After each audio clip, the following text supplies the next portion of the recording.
Hola coach, mi nombre es Estefanía Ortiz Rodríguez, mi matrícula es 741091 y yo le voy a hablar sobre el comerciante colectivo.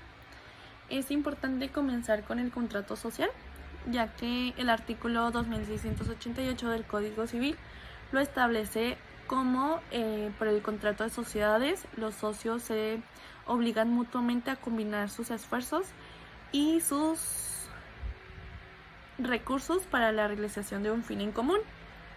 Esto puede aplicarse perfectamente al contrato de sociedad mercantil. El contrato de sociedad es fácilmente modificable en principio y admite la adición y separación de algunas partes. Es importante tener en cuenta que esto no va a hacer que se disuelva el vínculo jurídico del contrato. Ahora, si hablamos de una personalidad jurídica, a las sociedades mercantiles inscritas en el registro de comercio y también aquellas que sin haber cumplido este requisito se exterioricen como tales frente a terceros, se les atribuye el nombre de personalidad jurídica. En cuanto que la sociedad mercantil es una persona distinta de la que los socios, por lo tanto tiene patrimonio, nombre y domicilio y nacionalidad. Ahora, si hablamos sobre la atribución de persona moral y de personalidad jurídica, pues estas son las que les confiere el carácter de sujetos de derecho con capacidad de goce y de ejercicio. Ahora bien, hablando del patrimonio, pues este es el conjunto de bienes y derechos apreciables en dinero. Tenemos el patrimonio social, el cual se integra inicialmente con las aportaciones de los socios y después sufre las variaciones que le imprime la marcha de los negocios de la sociedad. El capital social, en cambio, es el monto establecido en el acto constitutivo de la sociedad y expresado en moneda de curso legal. Ahora, si bien las sociedades mercantiles necesitan un nombre que se les distinga de las demás y de sus socios, así como lo exige la fracción 3 del artículo 6 de la LSM, las cuales pueden ser por razón social. En estas, si hablamos de una razón social, esta debe formarse con los nombres de algunos, uno o todos los socios. Y si hablamos de denominación, esta no puede tener el nombre de los socios, puede formarse libremente siempre que no origine confusiones con la empleada por otras sociedades. Es decir, siempre que otras empresas no tengan esa misma denominación.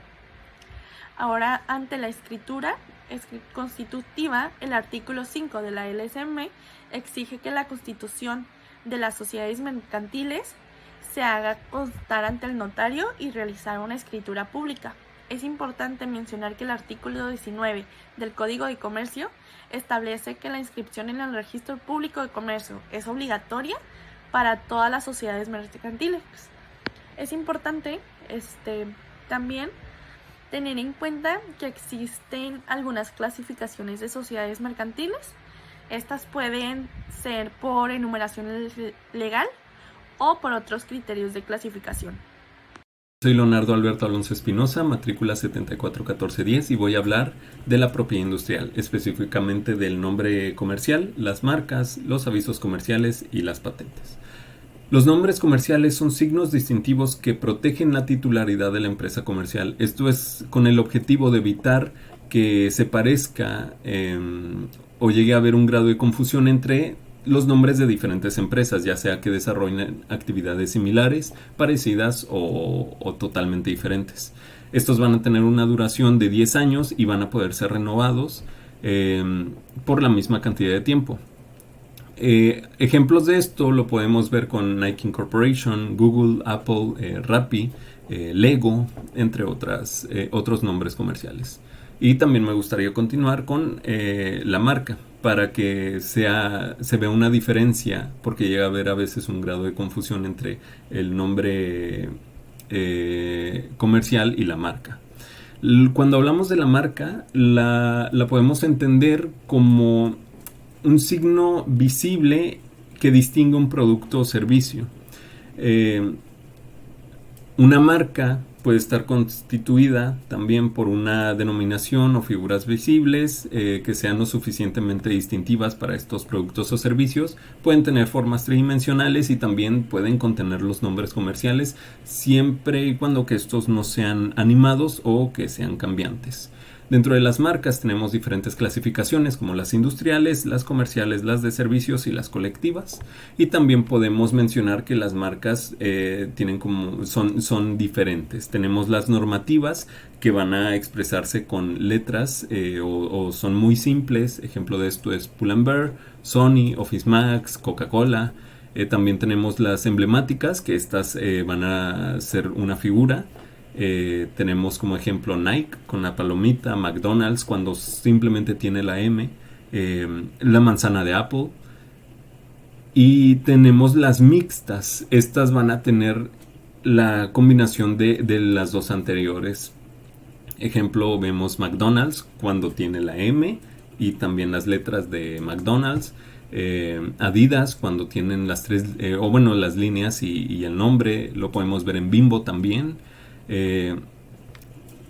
Las marcas van a tener una vigencia de 10 años y también pueden ser renovables por el mismo periodo. La diferencia entre una marca y un nombre comercial van a radicar en que la marca hace referencia al producto o la línea de productos. Ejemplo es Apple, sería el nombre comercial, y las marcas los podemos ver en iPhone, iPod, Mac, entre otras. El siguiente punto a desarrollar son los avisos comerciales. Estos son cualquier forma de combinación entre letras o dibujos de los elementos que señalan una originalidad y que sirve para distinguir fácilmente una empresa. Aquí lo podemos ver, por ejemplo, en Red Bull. Red Bull te da alas. Coca-Cola destapa la felicidad. Y estos van a tener igual una duración de 10 años y se pueden renovar por la misma cantidad de tiempo. Y para terminar tenemos las patentes. Nos referimos al privilegio de explotar de forma exclusiva un invento o las mejoras de este invento. El invento debe tener ciertas características como lo son una actividad inventiva y un técnico lo debe de comprobar. También debe de tener una aplicación industrial en cualquier tipo de industria o servicio.